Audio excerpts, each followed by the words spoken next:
जय माता दी।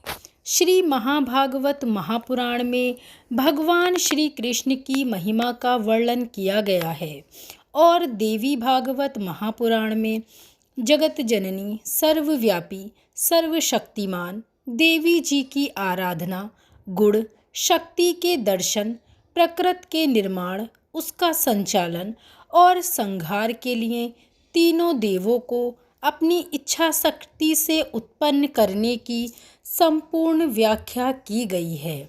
श्री महादेवी भागवत पुराण का आज हम 12वां अध्याय श्रवण करेंगे। इस अध्याय में शंकर जी का योनिपीठ कामरूप में जाकर तपस्या करना, जगदम्बा द्वारा प्रकट होकर शीघ्र ही गंगा तथा हिमालय पुत्री पार्वती के रूप में आविर्भूत होने का उन्हें वर प्रदान करना है। भगवान शंकर द्वारा 51 शक्ति पीठों में प्रधान कामरूप पीठ के महात्म्य का प्रतिपादन है।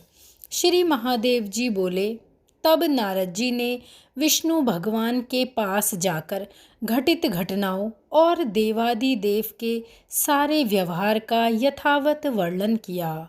शिव जी के व्याकुलचित होकर शापित करने की बात सुनकर ब्रह्मा सहित भगवान विष्णु कामरूप प्रदेश में गए। वे वहाँ शोक से व्याकुलचित हुए भगवान महेश को, जिनका सारा शरीर आंसुओं से भीग गया था, देखने और सांत्वना देने गए थे। उन दोनों को आया हुआ देखकर भगवान शिव अपनी पत्नी सती को अनेक प्रकार से याद करते हुए सामान्य जन की तरह मुक्त कंठ से रुदन करने लगे। ब्रह्मा और विष्णु बोले, देवेश शंकर, आप इस प्रकार व्यर्थ क्यों रो रहे हैं? आप जानते हैं कि सती विद्यमान है, अतः सारी बात जानने वाले आपका मूढ़वत शोक करना उचित नहीं है। शिवजी बोले, आप लोग ठीक कहते हैं। मैं जानता हूँ कि सती प्रकृति रूपा हैं। वे शुद्धा, नित्या, ब्रह्मामयी और सृष्टि, स्थिति तथा संहार करने वाली हैं। दक्ष यज्ञ के नष्ट होने के बाद मैंने उन्हें अपनी आँख से उसी रूप में देखा भी है, लेकिन पहले की तरह पत्नी भाव से अपने घर में उन महेश्वरी को ना पाकर इस समय मेरा मन अत्यंत व्याकुल हो रहा है। इसीलिए हे विष्णु, मैं पूर्ववत उन्हें कैसे प्राप्त करूँगा? आप मुझे इसका उपाय बताइए। ब्रह्मा और विष्णु बोले, आप शांतचित होकर इस कामरूप पीठ में रहकर मन से महादेवी का ध्यान करते हुए समाहित चित्त से तपस्या करें। यह महापीठ है। यहाँ ही परमेश्वरी साक्षात विराजमान होकर अपने साधकों को प्रत्यक्ष फल प्रदान करती है, इसमें संशय नहीं है। इस सिद्धपीठ का महात्म्य कौन बता सकता है? आप तो परमेश्वर हैं, सर्वज्ञ हैं, सब कुछ जानते हैं। हम लोग आपको क्या बताएं? शिव, अब आप शांतचित हो जाएं। शिव जी बोले, मैं अब यहीं रहकर स्थिरचित हो उग्र तपस्या करूँगा, जैसा कि आप दोनों ने अभी कहा। श्री महादेव जी बोले, इतना कहकर शिवजी ने कामरूप सिद्धपीठ पर उन परमेश्वरी जगदम्बा का ध्यान करते हुए शांत एवं समाहित चित्त होकर तप किया। ब्रह्मा और विष्णु भी उसी महापीठ पर रहते हुए समाहित चित्त होकर कठोर और परम तप करने लगे।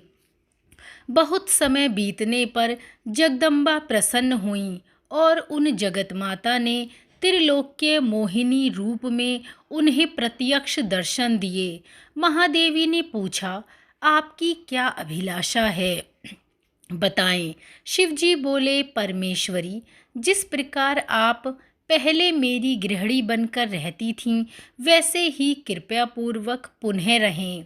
देवी जी बोली, महेश्वर, शीघ्र ही मैं हिमालय की पुत्री बनकर स्वयं अवतार लूँगी और निश्चय ही मैं 2 रूपों में सामने आऊँगी। चूँकि आपने सती के शरीर को सिर पर उठाकर हर्षपूर्वक नृत्य किया था, अतः मैं उनके अंश से जलमयी गंगा का रूप धारण करके आपको ही पति रूप में प्राप्त कर आपके सिर पर विराजमान रहूंगी। दूसरे रूप में मैं पार्वती होकर आपके घर में पत्नी भाव से रहूंगी। शंकर महापति, मेरा यह रूप पूर्ण अवतार होगा। श्री महादेव जी बोले, तब ब्रह्मा और विष्णु को भी उनका अभिलाषित वर प्रदान करके भगवती जगदम्बा स्वयं अंतर ध्यान हो गईं। इसके अनंतर महादेवी दुर्गा ने हिमालय के यहाँ मेनका के गर्भ में 2 रूपों में अवतार लिया। भगवती ने ज्येष्ठा रूप में गंगा और कनिष्ठा रूप में शुभ लक्षणों वाली पार्वती बनकर जन्म लिया। महामती शिव भी प्रसन्नचित होकर कामरूप पर्वत पर कामाख्या पीठ के निकट पुनः कठोर तपस्या करने लगे। उस महापीठ के महात्म्य से भगवती ने स्वयं प्रसन्न होकर शिव को अभीष्ट वर प्रदान किया। इसी प्रकार जब भी अन्य कोई उस सिद्धपीठ में भगवती की आराधना करता है तो उसे वे देवी मनवांछित फल प्रदान करती हैं। श्री नारद जी बोले, महेश्वर, मुझे काम रूप का महात्म्य बताएं, जहाँ साक्षात प्रकट होकर भगवती प्रत्यक्ष फल देती हैं। परमेश्वर, चूँकि सभी पीठों में क्रमिक गणना में वह श्रेष्ठ पीठ है, इसीलिए आपने भी वहीं तपस्या करके जगदम्बा की आराधना की थी। श्री महादेव जी बोले, मुनि श्रेष्ठ, धरातल पर छाया सती के अंग प्रत्यंग गिरने से 51 शक्तिपीठ बन गए। उनमें कामरूप श्रेष्ठतम शक्तिपीठ है, जहाँ भगवती साक्षात निवास करती हैं। उस सिद्ध पीठ में जाकर ब्रह्मपुत्र नंद के लिए लालिमा लिए जल में स्नान करके मनुष्य ब्रह्म हत्या के पाप से भी सघ संसार बंधन से मुक्त हो जाता है। ब्रह्मपुत्र नद भागवत विष्णु का साक्षात जल रूप हैं। उसमें स्नान करके मनुष्य सभी पापों से मुक्त हो जाता है। वहाँ विधि पूर्वक स्नान एवं पितरों का तर्पण करके साधक को भक्ति पूर्वक भगवती कामेश्वरी को इस मंत्र से नमस्कार करना चाहिए। मैं कामरूप में निवास करने वाली उन भगवती कामाख्या कामेश्वरी को नमस्कार करता हूँ, जिन सुरेश्वरी का स्वरूप तपे हुए स्वर्ण की कांति के समान सुशोभित है। तत्पश्चात मानस कुंडादि तीर्थों में जाकर विधि पूर्वक स्नान करके यथा विधि कामरूप क्षेत्र में प्रवेश करना चाहिए। सिद्धपीठ कामाख्या के दर्शन करके मनुष्य मुक्ति को प्राप्त कर लेता है, अन्य और कोई उपाय नहीं है। वहाँ तंत्रोक्त विधि से परमेश्वरी का पूजन करके जप होम आदि करने से जैसा फल मिलता है, करोड़ों मुखों से भी मैं उसका वर्णन करने में समर्थ नहीं हूँ। उस पवित्र क्षेत्र में जिसकी मृत्यु हो जाती है, उसे मुक्ति निश्चित ही प्राप्त हो जाती है, इसमें कोई संशय नहीं है।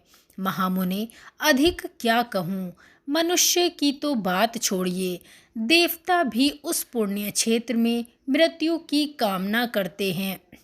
मैंने आपको संक्षेप में कामरूप क्षेत्र का महात्म्य बताया, जो सभी पापों का नाश करने वाला है।